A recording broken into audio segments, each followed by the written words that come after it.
Hello, ladies and gentlemen, and welcome back for a Monday edition of the Steel City Sports Report, where we talk all things Steelers, Penguins, and Pirates. I am your host, Brady Vini, and today's report includes the Pittsburgh Penguins play their best hockey despite player losses heading into the Four Nations break. The Pittsburgh Steelers are top landing spots for these two newly available players. The Steelers rehire a familiar face for their defensive coaching staff, and more.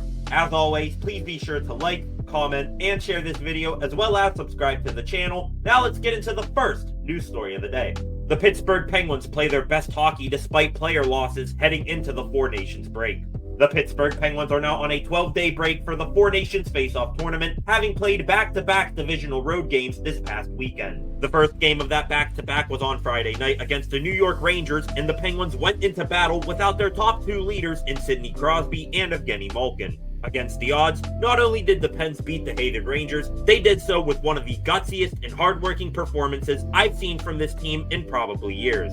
Kudos to head coach Mike Sullivan, who had his team play as one, win every puck battle, and block a ton of shots in a well-earned 3-2 victory. After taking down the Rags, the Penguins hopped on a train down to Philadelphia for a Saturday night matchup against the Flyers. The Pens were down the duo of Crosby and Malkin again, as well as forward Brian Rust for this game. The team showed a similar fight once again and undoubtedly deserved to win the game, but it was the Flyers who had more bounces go their way, and the Pens were on the losing side of another 3-2 affair. All in all, down three of their top four forwards, I can't be too upset with how the Pens played this past weekend.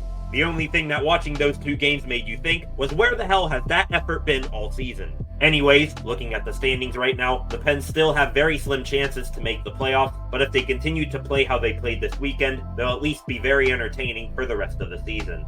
The Penguins terminate a player's contract and pick up another. To go along with their two games from this past weekend, the Penguins also made two notable roster moves. The first was on Saturday, as the Penguins and forward Jesse Puljujärvi mutually agreed to have him placed on unconditional waivers for contract termination. In the NHL this season, Puljujärvi played in 26 games and recorded 9 points. However, the 26-year-old forward couldn't hold on to a role in the Pens lineup and was constantly flipped between the NHL and AHL. Talking about terminating Puljujärvi's contract, Penguins general manager Kyle Dubas said, "A year ago, we committed to working with Jesse as he returned after substantial hip surgeries in the summer of 2023. As the season has gone on, we have worked with Jesse to try and ensure that his hard work returning from serious injury was not lost, and to try and find him greater opportunity. Over the last week, those discussions have led us to granting Jesse his request for contract termination so he may explore opportunities with other organizations around the world. In the end, we felt that was the fair thing to do, given the work Jesse has put into getting himself back to this level." Puljujärvi officially cleared waivers yesterday afternoon and is now a free agent. The second roster move that the Penguins made over the weekend was claiming defenseman Vladislav, and pardon me if I butcher this, Kolyachonok off waivers from the Utah Hockey Club. For Utah this season, the 23-year-old left-handed D-man played in 23 games for the hockey club, recording 2 goals and 3 assists, and is signed through the 2025-26 season on his rookie contract. The Penguins have been dealing with a lot of injuries recently, but not so much on defense, so this warrants the question if a trade moving out a Pens defenseman could be coming, maybe over the Four Nations break. A few other roster moves that you're probably wondering why I don't have here was the Penguins on Saturday sending down forwards Emil Bemstrom and Vasily Ponomarev, as well as goaltender Yoel Blomqvist to the AHL and recalling goaltender Tristan Jarry. That there is a big old nothing burger, as it is just meant to keep those three playing over the 10-day break, and then they should be back up. Best of luck to Jesse Puljujärvi in his future endeavors, and welcome to Pittsburgh, Vladislav Kolyachonok. The Pittsburgh Steelers are a top landing spot for these two newly available players. Now that the Super Bowl is over and the 2024 NFL season has officially come to an end, reports of NFL teams making player decisions are heating up. Over the weekend, 2 more well-known players were added to the offseason market, with your Pittsburgh Steelers among the favorites to acquire them. The first player is wide receiver Deebo Samuel from the San Francisco 49ers. The 29-year-old Samuel played in 15 games in 2024, making 51 receptions for 670 yards and 4 total touchdowns. In the 49ers exit meetings a few weeks ago, Samuel requested a trade and was granted permission to seek a trade partner. Should he be acquired by another team, he will come with 1 year left on his contract with a $17.5 million salary. The second player is New York Jets quarterback Aaron Rodgers. As pretty much the sole survivor of a disaster otherwise known as the 2024 Jets season, Rodgers threw for a little under 4,000 yards, 28 touchdowns to 11 interceptions, and a 63% completion percentage. With a new regime in the building, the Jets told Rodgers that he will not be brought back next season and will become a free agent. Both are coming off very alarming down seasons, and if I were the Steelers, both men would be at the bottom of my desired acquisitions list. Maybe you can talk me into Samuel, but please, and I'm talking to you, Tomlin, I know you love your veteran quarterbacks, but please recognize that Rodgers is way over the hill. Just please give me Justin Fields and one of Devontae Adams, T. Higgins, or Keenan Allen and call it a good offseason. The Steelers rehire a familiar face for their defensive coaching staff. Even though it looks like multiple NFL teams are going to be making wholesale changes to their organization, the Pittsburgh Steelers have been extremely slow in making any coaching changes.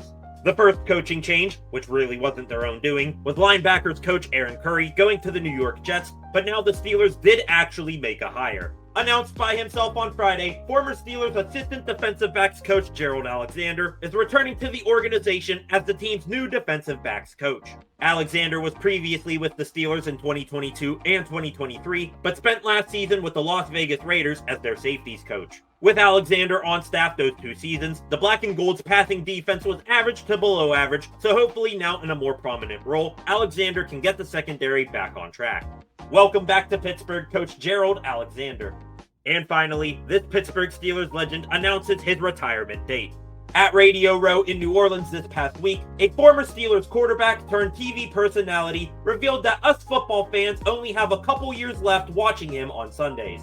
That person is 4-time Super Bowl champion quarterback with the Steelers, Terry Bradshaw. Being interviewed by Denver Sports' 104.3 The Fan, the Fox Sports broadcaster was asked how much longer he wants to continue working for Fox. In his response, Bradshaw mentioned that he would like to retire after the Super Bowl in 2029, saying, "I told my wife before I left the room a while ago, I'm sitting there, I said, I've got 2 more years left at Fox. I'm 76.